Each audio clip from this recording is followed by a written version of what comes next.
السلام علیکم ورحمۃ اللہ وبرکاتہ، الحمدللہ والصلاۃ والسلام علی رسول اللہ، اما بعد۔ کشف شبہات پیج نمبر 867 میں مصنف رحمہ اللہ فرماتے ہیں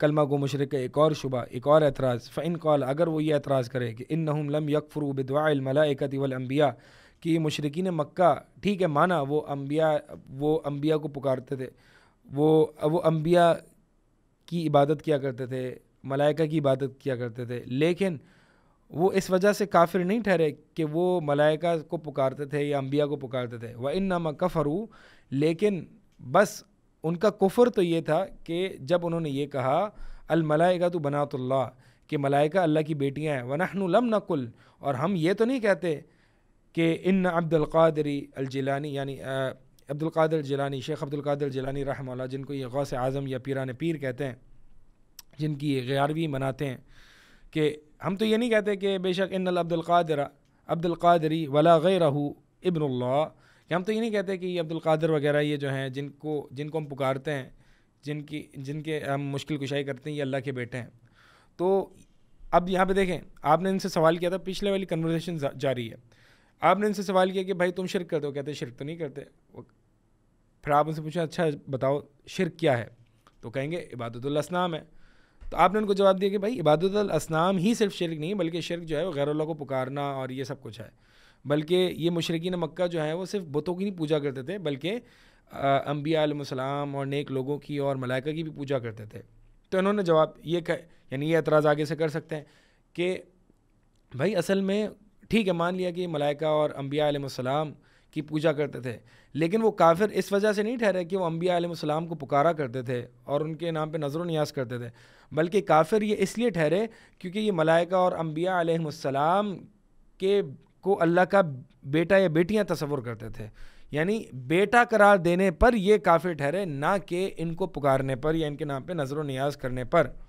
فالجواب، تو اگر یہ اعتراض کرے تو جواب کیا ہے کہ ان نسبت الولد الی اللہ تعالی کفر مستقل، کہ اللہ کے ساتھ کفر کرنا، اللہ کا بیٹا قرار دینا یا کسی شخص کو، کسی مخلوق کو اللہ کا بیٹا قرار دینا، یہ ایک علیحدہ سے کفر ہے، اس کا تعلق اس چیز سے نہیں جو ابھی ہماری بحث ہے، یعنی اللہ کے ساتھ بیٹا قرار دینا یہ بھی کفر ہے، اور انبیاء علیہ السلام سے حاجت روائی کرنا، ان کو پکارنا، یہ بھی کفر ہے، یہ بھی شرک ہے، یہ علیحدہ مستقل، یعنی یہ علیحدہ شرک ہے، اس کا تعلق صالحین کو پکارنے کے ساتھ نہیں، صالحین کو پکارنا یہ علیحدہ شرک ہے، یہ علیحدہ کفر ہے، اور اللہ کے بیٹے قرار دینا یہ علیحدہ کفر ہے۔ قال اللہ تعالی، یہ جو مصنف رحمہ اللہ نے دعویٰ کیا ہے کہ یہ علیحدہ کفر ہے، یہ علیحدہ چیز ہے، اس کی دلیل کیا ہے؟ اس کی دلیل قل هو اللہ احد اللہ الصمد، یہ دلیل ہے۔ کس طریقے سے دلیل ہے؟ قل هو اللہ احد، کہہ دیجئے کہ اللہ ایک ہے، اللہ الصمد اور اللہ صمد ہے۔ اب دلیل کس طریقے سے بن رہی ہے؟ دلیل سمجھا رہے ہیں آگے مصنف رحمہ اللہ، والاحد، احد وہ شخص ہوتا ہے، وہ ذات ہوتی ہے الذی لا نظیر لہ، کہ جس کی کوئی نظیر نہیں ہوتی، جس کا کوئی ند نہیں ہوتا، جس کی کوئی مثیل نہیں ہوتی، جس کا کوئی مثال نہیں ملتی آپ کو، وہ احد ہوتا ہے۔ یعنی احد اکیلا ہے، کس میں؟ اپنی ذات میں، اپنی عبادت میں اور اپنے اسماء صفات میں۔ اور والصمد، صمد اس کو کہتے ہیں کہ المقصود فی الحوائج، کہ صمد وہ ذات ہوتی ہے کہ حاجت روائی میں جس کی طرف قصد کیا جائے، مقصود یعنی جس کی طرف قصد کیا، مقصود یعنی یہ سب مفعول ہے، مقصود جس کی طرف قصد کیا جائے، فی الحوائج یعنی حاجت کے وقت، حاجت کے وقت انسان کہاں سہارا لیتا ہے، کہاں پناہ لیتا ہے، اس کو کہتے ہیں صمد۔ تو اللہ الصمد، اللہ الصمد، اور اس کا معنی کیا ہے؟ اللہ ہی صمد ہے، یہ ہی کا ترجمہ نہیں، حصر کا معنی میں نے کہاں سے کیا؟ یہ بات ہم جانتے ہیں کہ جب مبتدا معرفہ اور خبر بھی معرفہ ہو، تو مبتدا اور خبر جب دونوں معرفہ ہوں تو حصر کا معنی دیتے ہیں، تو اسی لیے معنی کیا۔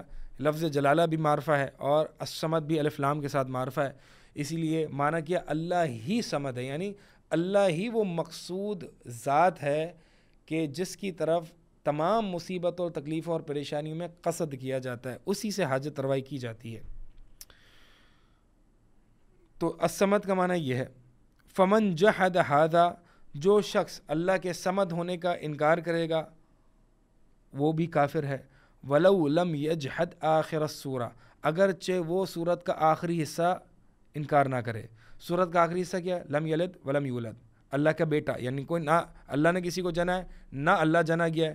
یعنی سورت کا ابتدائی حصہ کیا ہے کہ اللہ کی صمدیت، یعنی خالص اللہ ہی کو حاجت روا سمجھنا، اللہ ہی کو معبود سمجھنا، اللہ ہی کو پکارنے کا حقدار سمجھنا، یہ اللہ کو خالص سمجھنا، یہ سورت کا ابتدائی حصہ ہے.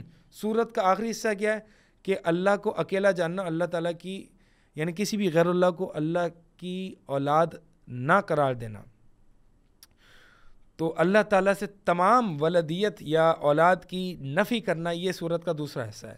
اس کا مطلب یہ ہے کہ سورت میں دو حصے ہیں. ایک طرف اللہ کو خالص معبود اور اللہ کی صمدیت کو اسٹیبلش کیا گیا ہے.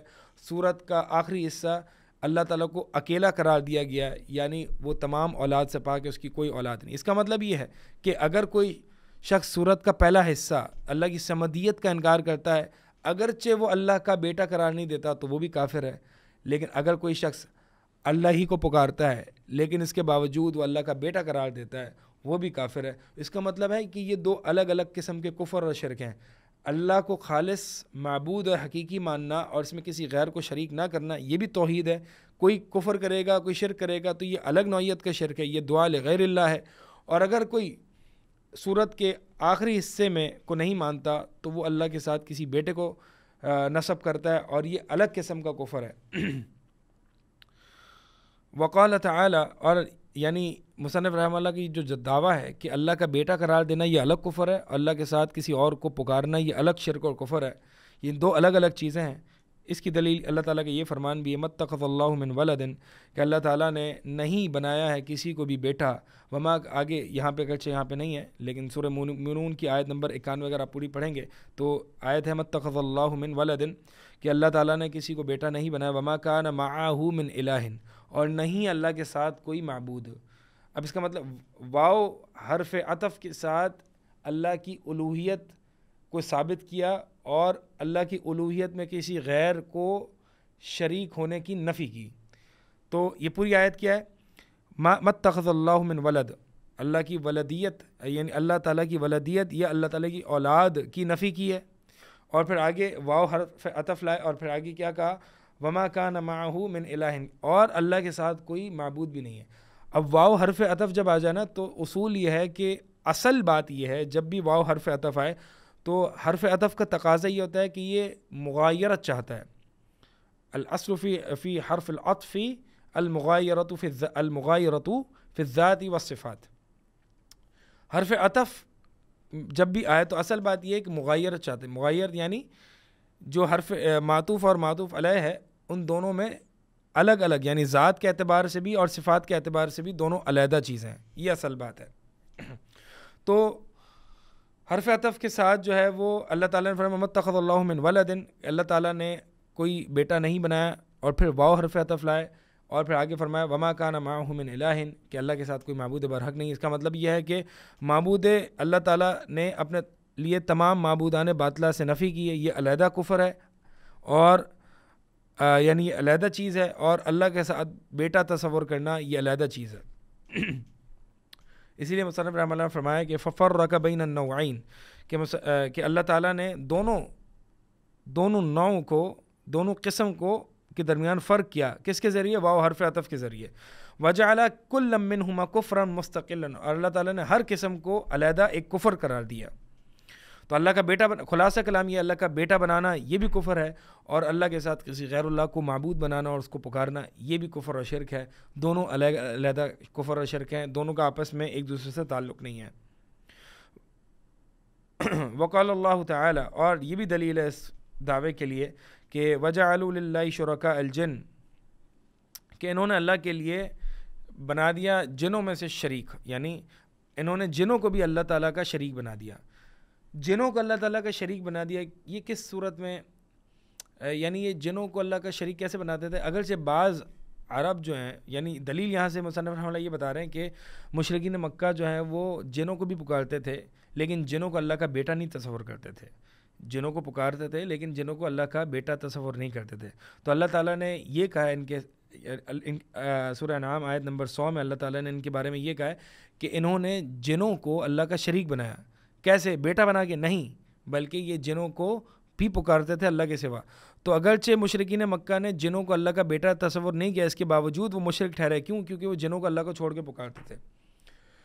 البتہ یہ بات ہمیں یاد رکھنی چاہیے کہ مشرکین مکہ جو جنوں کو پکارتے تھے، وہ جیسے کہ شیخ عبد الرحمن بن یحییٰ المعلمی الیمانی رحمہ اللہ جو ہیں، وہ اپنی کتاب رفع الاشتباہ میں فرماتے ہیں کہ اصل میں یہ بعض جو عرب تھے وہ جنوں کو نہیں پکارتے تھے، وہ ملائکہ کو پکارتے تھے.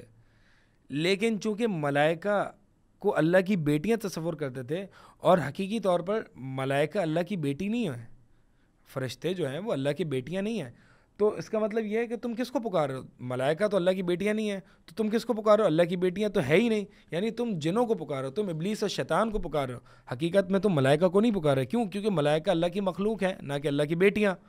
تو اس کا مطلب اسی لیے قرآن میں ایک جگہ ہے کہ جب اللہ تعالیٰ قیامت کے دن ملائکہ سے پوچھے گا کہ یہ تمہاری عبادت کیا کرتے تھے، ملائکہ کہیں گے کہ بل کانوا یعبدون الجن، نہیں اللہ، بلکہ یہ تو جنوں کی عبادت کرتے تھے. حالانکہ یہ بات تو طے ہے کہ مشرکین مکہ اللہ کی بیٹیاں پہلے بناتے تھے ملائکہ کو، اور پھر ملائکہ کو پکارتے تھے، اور ملائکہ کی عبادت کیا کرتے تھے. تو ملائکہ انکار کریں گے کہ یہ ہماری عبادت نہیں کرتے تھے بلکہ جنوں کی عبادت کیا کرتے تھے. یعنی اس کا مطلب یہ ہے کہ اللہ یہ جو ہے یہ تیرے بیٹیاں بناتے تھے جس کی کوئی حقیقت ہی نہیں تھی، اور جس کی کوئی حقیقت نہیں ہوتی وہ شیطان ہوتا ہے، وہ ابلیس ہوتا ہے. تو اصل میں تو یہ جنوں کی اور شیطان کی عبادت کرتے تھے، کیونکہ ہم تو اللہ کی بیٹیاں ہیں نہیں، ہم تو تیری بیٹیاں نہیں ہیں. تو یہ تو جنوں کی عبادت کیا کرتے تھے. تو اس کا مطلب یہ ہے کہ اللہ تعالیٰ نے جہاں پہ قرآن میں عموماً جہاں یہ بتایا کہ مشرکین مکہ جنوں کی عبادت کیا کرتے تھے، تو وہاں پہ یہ معنی زیادہ لینا صحیح ہے کہ جنوں کی عبادت کیا کرتے تھے. مطلب یہ ہے کہ یہ ملائکہ کو ہی پکارا کرتے تھے، لیکن چونکہ ملائکہ اللہ کی بیٹیاں ایسی کوئی حقیقت نہیں ہے، اس لیے یہ کہہ دیا جاتا ہے کہ بھائی یہ تو ملائکہ کو تو نہیں، اللہ یہ تو جنوں کی عبادت کیا کرتے تھے. اور اسی طرح بعض اہل علم یہ بھی فرماتے ہیں کہ بعض عرب ایسے تھے کہ وہ جنوں کی، جیسے کہ جنوں سے پناہ پکڑتے تھے، جب وادی میں اترتے تو جنوں کے سردار سے وہ پناہ پکڑتے. تو یہی تو عبادت ہے. تو اللہ کا بیٹا تو نہیں بناتے تھے، لیکن اس کے باوجود اللہ تعالیٰ نے ان کو کہا کہ یہ مشرک ہیں، کیونکہ یہ جنوں کی عبادت کیا کرتے تھے. کیوں؟ کیونکہ جنوں کو پکارا کرتے تھے. بہرحال اس میں اور بھی تفصیل ہے. بہرحال یہاں پہ بات واضح ہے کہ ففرق بین الکافرین بین الکفرین. مصنف رحمہ اللہ فرما رہے ہیں کہ اللہ تعالیٰ نے یہاں پہ دونوں کفر کے درمیان فرق کیا. دونوں کفر کیا؟ قرآن کی یہ پوری آیت، سورہ انعام کی آیت یہ ہے کہ وَجَعَلُوا لِلَّهِ شُرَكَاءَ الْجِنِّ، کہ انہوں نے اللہ کیا شریک بنا دیا جنوں کو، یعنی جنوں کو اللہ کا شریک بنا دیا. وَخَرَقُوا لَهُ بَنِينَ وَبَنَاتٍ بغیر علم، کہ انہوں نے اللہ تعالیٰ کا ان جنوں کو، انہوں نے اللہ تعالیٰ کے لیے بنائے بیٹے اور بیٹیاں بغیر علم، بغیر علم کے. یعنی ایک طرف اللہ تعالیٰ نے یہ ذکر کیا کہ انہوں نے جنوں کو اللہ کا شریک بنا دیا. کیسے؟ جنوں کو پکار کے، جنوں کو بیٹا بنا کے نہیں، جنوں کو پکار کے. اور پھر علیحدہ سے شرک کی دوسری یا کفر کی دوسری قسم کو ذکر کیا کہ ان کفار مکہ نے تو یہ دوسرا کفر یہ بھی کیا کہ انہوں نے اللہ کے لیے بیٹیاں اور بیٹے تراش لیے بغیر علم، بغیر علم کے. تو یہ ایک مستقل کفر ہے، کیونکہ واو حرف عطف کے ساتھ لایا گیا. والدلیل علی ھذا ایضا، اور اس کی دلیل یعنی کہ کفار مکہ کا شرک جو ہے وہ اس لیے نہیں تھا کہ وہ اللہ کی بیٹیاں بناتے تھے یا اللہ کے بیٹے مانتے تھے، بلکہ کفار مکہ کا شرک یہ بھی تھا، یہ علیحدہ کفر ہے، لیکن اس کے باوجود اور بھی شرک تھا ان کا، غیر اللہ کو پکارتے تھے. اور اس کی دلیل یہ بھی ہے کہ ان الذین کفروا بدعاء اللہ تھی، کہ وہ لوگ جنہوں نے کفر کیا وہ لات کو پکارا کرتے تھے، ما کونہ رجلا صالحا، حالانکہ لات جو تھا وہ ایک نیک شخص تھا، جیسے کہ پہلے بھی ذکر ہوا. وہ حجاج اکرام کو جو ہے وہ ستو وغیرہ پلایا کرتا تھا، ان کی خدمت کیا کرتا تھا. تو لات کو یہ جو پکارتے تھے، وہ لات کو اللہ کا بیٹا نہیں بناتے تھے، بلکہ لات کو وہ پکارا کرتے تھے. تو یہی تو ان کا شرک تھا. والذین کفروا بعبادۃ الجن لم یجعلوہم کذالک، اسی طرح وہ لوگ جو کفر کیا جنہوں نے جنوں کی عبادت کر کے انہوں نے جنوں کو اللہ کا بیٹا نہیں بنایا. آگے مصنف رحمہ اللہ نے جو ہے وہ یہی فرمایا کہ وَكَذَلِكَ الْعُلَمَاءُ أَيْضًا فِي جَمِيعِ الْمَذَاهِبِ الْأَرْبَعِ، اسی طرح علماء بھی تمام چاروں مذاہب کے یذکرون فی باب حکم المرتد، اپنی فقہ کی کتاب میں حکم مرتد کے باب میں یہ ذکر کرتے ہیں کہ ان المسلم اذا زعم ان للہ ولدا، کہ ایک مسلمان جب یہ دعویٰ کرے کہ بے شک اللہ کے لیے بیٹا ہے، فہو مرتد، تو وہ مرتد ہوگا، وَإِنْ أَشْرَكَ بِاللَّهِ فَهُوَ مرتد، اور اگر ایک مسلمان اللہ کے ساتھ شرک کرے گا تو وہ بھی مرتد ہوگا، فَيُفَرِّقُونَ بَيْنَ النَّوْعَيْنِ، تو یہ فقہا بھی دونوں نوع کے درمیان فرق کرتے ہیں، یعنی وہ شخص جو اللہ کا بیٹا قرار دے گا وہ بھی کافر ہوگا، یہ بھی مرتد ہے، اور اسی طرح علیحدہ سے اس قسم کو بھی ذکر کیا کہ جو شخص غیر اللہ کو پکارتا ہے، اللہ کے ساتھ کسی اور کو شریک کرتا ہے، یہ بھی مرتد ہوگا، یعنی یہ علیحدہ سے کفر ہے، یعنی یہ دو الگ الگ قسم کے کفر اور شرک ہیں، ان دونوں کو ملانا نہیں چاہیے۔ وَهَذَا فِي غَایَةِ الْوُضُوحِ، یہ بالکل واضح ہے۔ وَإِنْ قَالَ، یہاں سے مصنف رحمہ اللہ جو ہے وہ دوسرا اعتراض ذکر کر رہے ہیں، البتہ صاحب کا اعتراض کا میں خلاصہ آپ کے سامنے رکھ دوں، اور وہ یہ ہے کہ اگر ایک مشرک یہ اعتراض کرے کہ بھائی اصل بات یہ ہے کہ یہ جو کفار مکہ، ٹھیک ہے وہ ملائکہ کو ملائکہ کی عبادت کرتے تھے، صرف بتوں کی عبادت نہیں کرتے تھے، اور اسی طرح انبیاء کی عبادت بھی کیا کرتے تھے، تو اصل بات یہ تھی کہ وہ انبیاء اور ملائکہ کو اللہ کے بیٹا قرار دیتے تھے، اس لیے وہ کافر ٹھہرے۔ تو جواب یہ ہے کہ بھائی ایسی بات نہیں ہے، اللہ تعالیٰ نے قرآن میں اور اسی طرح نبی علیہ السلام کی حدیث میں بھی اور اسی طرح فقہا کے اعمال کی اسلوب سے بھی یہ بات بالکل واضح ہے کہ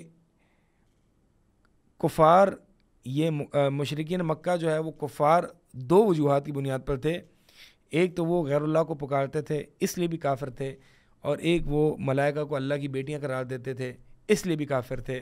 حالانکہ آپ دیکھ لیں وہ جنوں کو پکارتے تھے، اور اسی طرح لات کو پکارتے تھے، حالانکہ لات کو اللہ کا بیٹا نہیں قرار دیتے تھے، جنوں کو اللہ کا بیٹا نہیں قرار دیتے تھے، لیکن یعنی بعض عرب کی بات ہو رہی ہے، تو اس کے باوجود وہ مشرک ٹھہرے، کیوں؟ کیونکہ وہ پکارتے تھے اللہ کے ساتھ غیر اللہ کو شریک ٹھہراتے تھے۔ اسی طرح فقہا نے احکام المرتد میں کفر کی اقسام کو ذکر کیا کہ یہ بھی کفر ہے، اللہ کا بیٹا بنانا بھی کفر ہے، اللہ کے ساتھ غیر اللہ کو معبود بنانا بھی کفر ہے، تو یہ الگ الگ چیزیں فقہا نے ذکر کی۔ اس کا مطلب یہ ہے کہ یہ علیحدہ علیحدہ کفر ہے، نہ کہ یہ ایک ہی چیز ہے۔ آگے اگر مشرک یہ اعتراض کرے، وَإِنْ قَالَ، اگر یہ کہے کہ الا ان اولیاء اللہ لا خوف علیہم ولا هم يحزنون، اب یہ تھوڑا سا ایک جذباتی اور ایموشنل اعتراض ہے، اور وہ یہ ہے کہ بھائی سب چھوڑو، یہ بتاؤ کہ یہ اولیاء اللہ ہیں، مانتے ہو؟ جی ہاں مانتے ہیں۔ یہ اولیاء اللہ، ان کا ایک مقام ہے اللہ کے آگے، ان کی کرامات ہیں، ان کی دین کی خدمات ہیں، کتنے لوگ یہ دیکھیں ان کی کرامات دیکھیں آپ، الا ان اور قرآن میں بھی اللہ تعالیٰ نے اولیاء اللہ کا ذکر کیا ہے کہ بے شک سن لو، خبردار، الا ان اولیاء اللہ، کہ اللہ کے جو اولیاء ہیں نہ ان پہ کوئی خوف ہوگا نہ ان پہ کوئی غم ہوگا۔ تو بھائی اولیاء اللہ کو مانتے ہو نا؟ جی ہاں مانتے ہیں۔ تو دیکھو یہ اللہ کا بڑا مقام ہے، تو یہ قریب ہے نا اللہ سے، مانتے ہو؟ مانتے ہیں۔ تو بھائی جب یہ قریب ہے تو ہم ان کو پکارتے ہیں، ہم ان سے حاجت روائی کرتے ہیں، کیونکہ یہ خود تو قریب ہے، ہم اللہ سے قریب کر دیں گے۔ جیسے کہ وزیر بادشاہ سے قریب ہوتا ہے، مانتے ہو؟ جی ہاں مانتے ہیں۔ تو جیسے کہ وزیر تمہیں بادشاہ سے قریب کر سکتا ہے، اسی طرح یہ اولیاء اللہ تمہیں بادشاہوں کے بادشاہ سے قریب کر سکتے ہیں۔ ایک عام آدمی کے ذہن میں اس طرح کے اعتراضات ڈالے جائیں، بظاہر تو یہ ایک ایموشنل اور جذبے کے تحت یہ اعتراض ڈالے جاتے ہیں، اور ایک عام آدمی جو ہے وہ ان کے جال میں آ جاتا ہے۔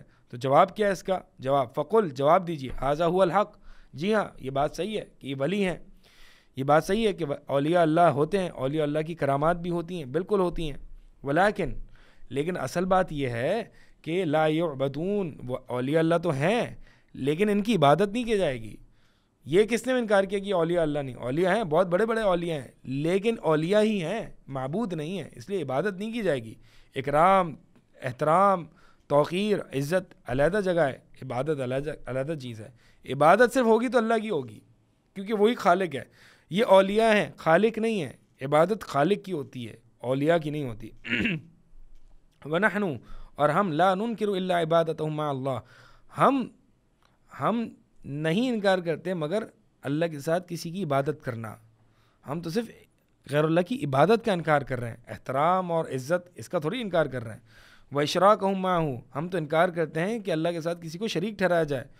وَإِلَّا، یہ وگرنہ فالواجب علیک حبہم، تجھ پر یہ لازم ہے کہ ان سے محبت، یعنی ان اولیاء سے محبت کر، واتباعہم، ان کی پیروی کر، والاقرار بکراماتہم، اور ان کی کرامات کا اقرار کرنا، ہم یہ سب مانتے ہیں، ولا یجحدوا کرامات الاولیاء، اور کوئی اولیاء اللہ کی کرامات کا انکار نہیں کر سکتا، الا اہل البدع والضلالات، الا یہ کہ جو بدعتی ہے یا گمراہ شخص ہے، ودین اللہ وسط بین طرفین، اور اللہ کا دین جو ہے وہ دو ایکسٹریمز کے درمیان ایک بیلنس، ایک معتدل راستہ ہے، وہدم بین ضلالتین، اور ایک سیدھا راستہ ہے دو گمراہ راستوں کے درمیان، وحق بین باطلین، اور دو باطل راستوں کے درمیان ایک صحیح راستہ ہے۔ یعنی ایک طرف تو وہ لوگ ہیں جو کہ اولیاء کی کرامات اور اولیاء کے مقام اور مرتبے میں ان اولیاء کو اتنا بڑھا دیتے ہیں کہ ان کو الوہیت اور معبود کا مرتبہ دے دیتے ہیں، یہ ایک ایکسٹریم ہے۔ دوسری ایکسٹریم خوارج اور معتزلہ کی ہے کہ جو کرامات اولیاء کا انکار کر دیتے ہیں اور کہتے ہیں یہ تو اولیاء اللہ ہے ہی نہیں، اور اولیاء اللہ کرامات وغیرہ کچھ نہیں ہوتی۔ دوسری ایکسٹریم یہ ہے، لیکن اہل السنہ والجماعت جو ہے معتدل راستہ ہے، وہ کہتے ہیں کہ ٹھیک ہے یہ اولیاء اللہ ہیں، کرامات ہیں، مانتے ہیں، ان کا احترام اپنی جگہ، ان کی عزت اپنی جگہ، ان سے محبت ہمارا ایمان کا حصہ ہے، لیکن اس کے باوجود یہ معبود نہیں ہے، یہ خالق نہیں ہے، یہ رازق نہیں ہے، ان کی عبادت نہیں ہوگی، عبادت ان کی نہیں ہوگی۔ اچھا اب یہاں پہ دیکھیں مصنف رحمہ اللہ کس طریقے سے اس ایموشنل شعبے کا جواب دے رہے ہیں۔ بعض طلبہ علم بہت بڑی غلطی کرتے ہیں اور وہ یہ کہتے ہیں کہ مثال کے طور پر اس طرح کا شبہ دیا جاتا ہے کہ دیکھو یہ اولیاء اللہ ہیں، یہ بڑے بڑے لوگ ہیں، یہ کرامات ہیں ان کی، تو بعض طلبہ علم کس طرح سے جواب دیتے ہیں، یہ اولیاء ہیں؟ نہیں، یہ اولیاء ہے ہی نہیں، ہم تو مانتے ہی نہیں اولیاء ہیں، یہ تو ایسے ہیں اور ویسے ہیں، ہم تو ان کو اولیاء مانتے نہیں۔ یہ غلط طریقہ جواب دینے کا، ورنہ وہ عصبیت میں آ جائے گا، وہ تعصب میں آ جائے گا، اور وہ پھر آپ کی کوئی بات نہیں سنے گا، کیونکہ محل نزاع یعنی کنٹروورسی یہ نہیں ہے کہ وہ اولیاء ہیں یا نہیں ہے، محل نزاع یہ نہیں ہے، کنٹروورشل ایشو کو سمجھیں، یہاں پہ بہت امپورٹنٹ ہے۔ بہت سے طلباء اگرچہ موحد ہوتے ہیں، توحید کی طرف دعوت دے رہے ہوتے ہیں، لیکن وہ جس اصل جو کنٹروورسی ہے اس چیز کو نہیں سمجھتے اور کوئی دوسری راستے کی طرف نکل جاتے ہیں۔ محل نزاع یعنی جو اصل کنٹروورشل ایشو ہے وہ یہ ہے کہ اولیاء اللہ کی عبادت جائز ہے یا نہیں، اولیاء اللہ کو پکارنا، ان سے حاجت روائی کرنا یہ ہو سکتا ہے یا نہیں۔ اصل کنٹروورسی یہ ہے، کنٹروورسی یہ نہیں ہے کہ اولیاء اللہ ہیں یا نہیں۔ ٹھیک ہے مانا اولیاء اللہ ہے، مان لو، مان لیا اولیاء اللہ ہیں، اور حقیقتاً ہم مانتے بھی ہیں کہ اللہ کے لوگ ولی ہوتے ہیں اور ان کی کرامات بھی ہوتے ہیں، مانتے ہیں، ہم اولیاء اللہ کے منکر نہیں ہیں، نہ ان کی کرامات کے منکر ہیں، لیکن اصل جو بحث ہے وہ یہ ہے کہ آیا کہ ولی کو پکارا جائے گا، آیا کہ ولی کی عبادت کی جائے گی، آیا کہ ولی سے مشکل کشائی کی جائے گی۔ اصل مسئلہ یہ ہے، اور اس چیز کی آپ نے نفی کرنی ہے کہ بھائی ولایت اپنی جگہ، ولی ہونے سے یہ لازم نہیں آتا کہ یہ معبود بن گیا۔ سب سے بڑے امام الانبیاء نبی علیہ الصلوۃ والسلام، سب سے بڑے سید ولد آدم، یعنی اولیاء اللہ سے بھی بڑھ کر درجہ نبی علیہ الصلوۃ والسلام کا، انبیاء علیہ السلام سے بھی بڑھ کر، یعنی سب سے امام الانبیاء ہیں، وہ سب سے افضل نبی ہیں، اس کے باوجود نبی علیہ الصلوۃ والسلام کی بھی جب عبادت نہیں کی جا سکتی، نبی سے بھی یہ نہیں کہا جا سکتا کہ یا نبی اللہ میری مدد کر، میری جھولی بھر دے جھولی میری یا محمد، اس طرح کے الفاظ یہ پکارنا ہے، یہ شرک ہے۔ جب نبی سے یہ نہیں کی جا سکتے تو اولیاء اللہ تو دور کی بات ہے۔ تو یہ اصل کنٹروورسی کو سمجھیں اور اس طریقے سے جو ہے وہ ان لوگوں سے بات کی جائے تاکہ اصل جو مسئلہ ہے اس کو حل کیا جا سکے۔ اللہ تعالی ہمیں صحیح فہم کی توفیق عطا فرمائے۔ اقول قولی ھذا استغفر اللہ لی ولکم۔